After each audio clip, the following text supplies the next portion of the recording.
कहानी सच्ची घटना पर आधारित है। बात है मंगलवार 22 अप्रैल को जम्मू कश्मीर के पहलगाम में जो हुआ उसकी दुनिया भर में भर्त्सना हुई।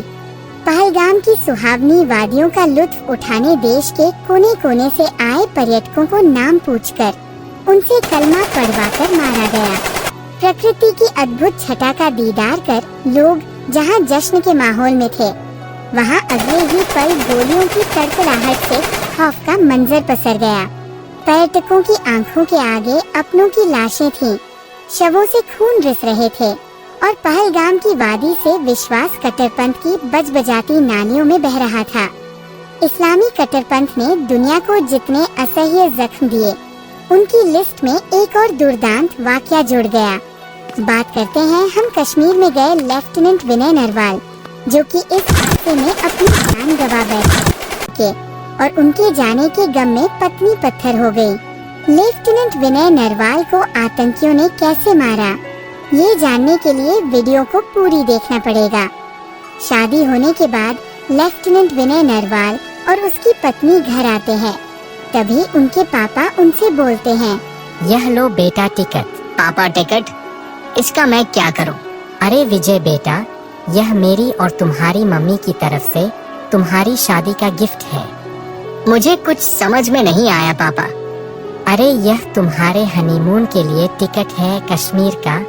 तुम दोनों वहां जाओ और वहां जाकर हसीन वादियों के लुत्फ उठाओ। नहीं पापा, मैं आप दोनों को छोड़कर कहीं नहीं जा रहा।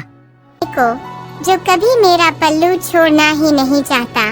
बेटा, अब तो तेरी शादी हो गई है, अब मैं तेरे साथ हर टाइम नहीं रहूंगी।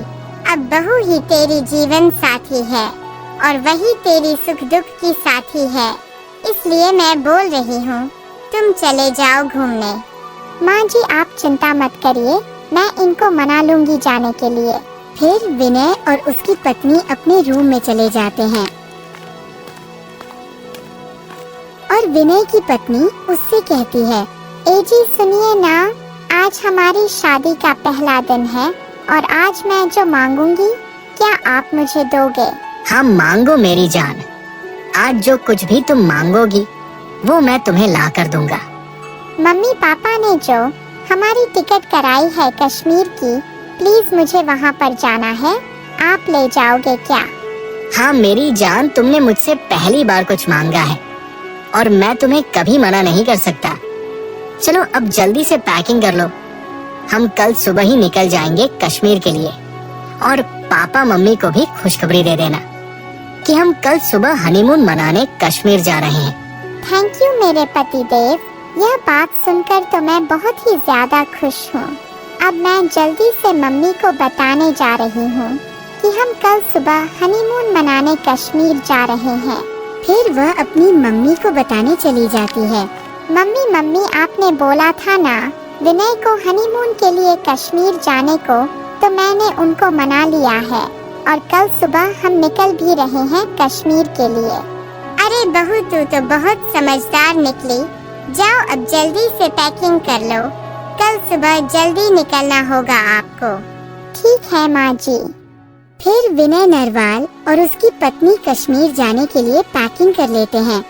उसके बाद रेलवे स्टेशन पर पहुंचते हैं तो देखते हैं वहाँ पर तो बहुत सारे लोग उनके साथ कश्मीर जा रहे थे, जो कि हर धर्म और जाति के लोग थे।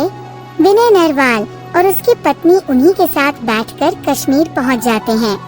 वहाँ पहुँचकर सबसे पहले वह एक होटल बुक करते हैं।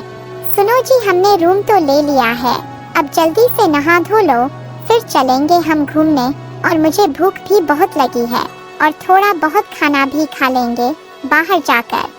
ठीक है, मैं नहा लेता हूँ जल्दी से, और तुम भी नहा लो, उसके बाद चलेंगे हम घूमने। फिर वह दोनों नहा धोकर पहलगाम में चले जाते हैं घूमने। बेबी वो देखो पानी पूरी का ठेला, तुम्हें तो पता है ना कि पानी पूरी मुझे कितनी फेवरेट है। मुझसे भी ज्यादा फेवरेट है क्या बेबी? अरे आप भी ना बेबी, आपसे ज्यादा फेवरेट कोई और हो सकता है क्या? तुम बोलो तो मैं आज से पानी पूरी खानी बंद कर दूं। बस मेरे तो आप ही फेवरेट हैं और आप ही रहोगे।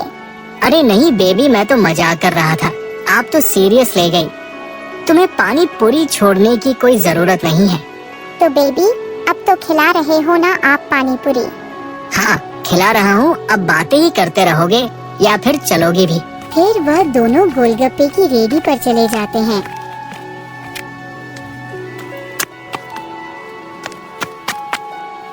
विनय और उसकी वाइफ गोलगप्पे खा ही रहे होते हैं। तभी किसी की चिल्लाने की आवाज आती है और विनय गोलगप्पे वाले भैया से पूछते हैं, ये आवाज कैसी है? गोलगप्पे वाले भैया को भी नहीं पता था कि यह आवाज कैसी है, पर थोड़ी देर बाद सभी भागने लगते हैं। पर लेफ्टिनेंट विनय और उसकी पत्नी इस बात से अनजान थे कि यहाँ पर टेररिस्ट अटैक हुआ है। जब टेररिस्ट उनके पास आते हैं तब भी विनय उनको पहचान नहीं पाता कि ये टेररिस्ट है, क्योंकि वो सब फौजी की वर्दी में थे। फिर टेररिस्ट विनय नरवाल से पूछते हैं, तू हिंदू है या मुसलमान? मैं हिंदू हूँ जनाब, और साथ ही साथ नेवी में लेफ्टिनेंट भी हूँ। जैसे ही लेफ्टिनेंट विनय ने कहा कि मैं हिंदू हूँ, तभी फौजियों की वेशभूषा में आए टेररिस्ट ने उस पर अंधाधुंध गोली चला दी और विनय नरवाल की हत्या कर दी। परंतु विनय नरवाल की पत्नी को कुछ भी नहीं करा। पहलगाम में केवल विनय नरवाल को ही नहीं मारा था, परंतु उसके अलावा भी 27-28 लोगों को भी मारा था। उनमें से ज्यादातर हिंदू ही थे, परंतु एक आदिल नाम का मुसलमान भी था, जो कि वहाँ पर मर रहे हिंदुओं की जान बचाते बचाते खुद की जान गवा बैठा। तो हम इस सच्ची घटना से ये सीखते हैं कि हमें कभी भी धर्म और जाति पर लड़ाई नहीं करनी चाहिए, क्योंकि सभी इंसान एक है। तो इसलिए सभी को मिलजुल कर रहना चाहिए और हमारी वीडियो को ज्यादा से ज्यादा शेयर करें, ताकि लोगों को पता चले कि पहलगाम में क्या हुआ था। अगर आपको पहलगाम हत्याकांड का दूसरा पार्ट देखना है तो कमेंट में जरूर बताना। चलो दोस्तों, जय हिंद, फिर मिलते हैं।